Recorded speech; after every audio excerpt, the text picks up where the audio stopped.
नमस्कार, मेरा नाम हीरल कवलानी है। मैं एक कहानी लेकर आपके सामने उपस्थित हूँ जिसका शीर्षक है छठा बेटा। तो आइए शुरू करते हैं।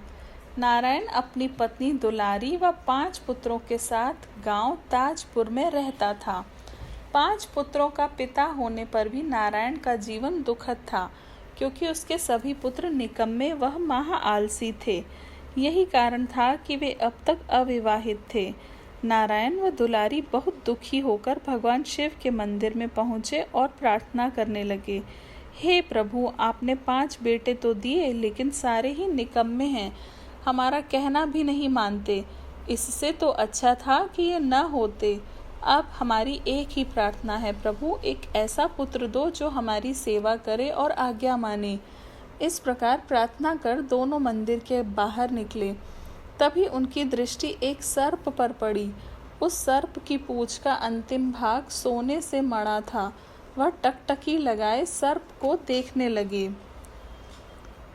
तब सर्प मनुष्यों की भांति बोला, तुम लोग मुझे ही अपना पुत्र समझो, मैं इसी रूप में तुम्हारी सेवा करूँगा।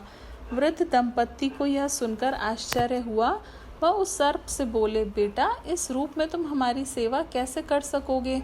सर्प बोला, मेरी पूंछ का अंतिम भाग सोने का बना है, तुम वह काट लिया करना। वह भाग कटने पर पुनः उत्पन्न हो जाया करेगा, लेकिन इससे तो तुम्हें बड़ा कष्ट होगा। वे बोले, हरगिज नहीं, क्योंकि मेरी पूंछ का वह भाग प्राणहीन है।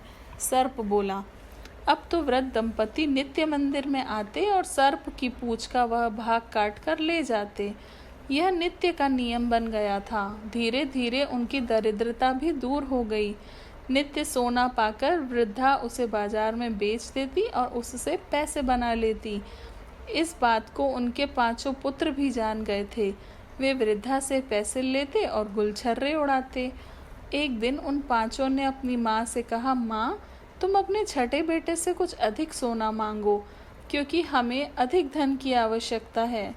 बुढ़िया ने ऐसा करने से साफ मना कर दिया और बोली, जितना मिलता है उसी में संतोष करो। तब एक दिन वे सभी अपने माँ बाप से पहले ही उस मंदिर में पहुँच गए। एक के हाथ में चाकू था। जैसे ही सर्प बाहर निकला तो उसने पूंछ का सोने वाला हिस्सा काटकर कुछ और अधिक भाग चाकू से काट डाला। पूंछ का अधिक भाग कट जाने से सर्प वहीं ढेर हो गया। उसको मरा देखकर 5 भाई वहां से भाग छूटे। कुछ देर बाद जब वृद्ध दंपत्ति मंदिर पहुंचे तो सर्प को मरा देखकर रुदन करने लगे। वृद्धा ने अनुमान लगा लिया कि यह करतूत उसके नालायक पुत्रों की है। फिर नारायण व दुलारी पश्चाताप करने के उद्देश्य से जंगल की ओर निकल गए। माँ बाप को घर न लौटा देख 5 उन्हें ढूंढने लगे, लेकिन इधर उधर खोजने के बाद भी वह उन्हें ढूंढ न सके। फिर वे काम की तलाश में अलग अलग दिशाओं में निकल पड़े। तो कथा सार है, लालच बुरी बला है, एक के 2 करने के फेर में एक भी हाथ से निकल जाता है। धन्यवाद। कृपया करके इस वीडियो को लाइक कीजिए, शेयर कीजिए और सब्सक्राइब कीजिए। धन्यवाद।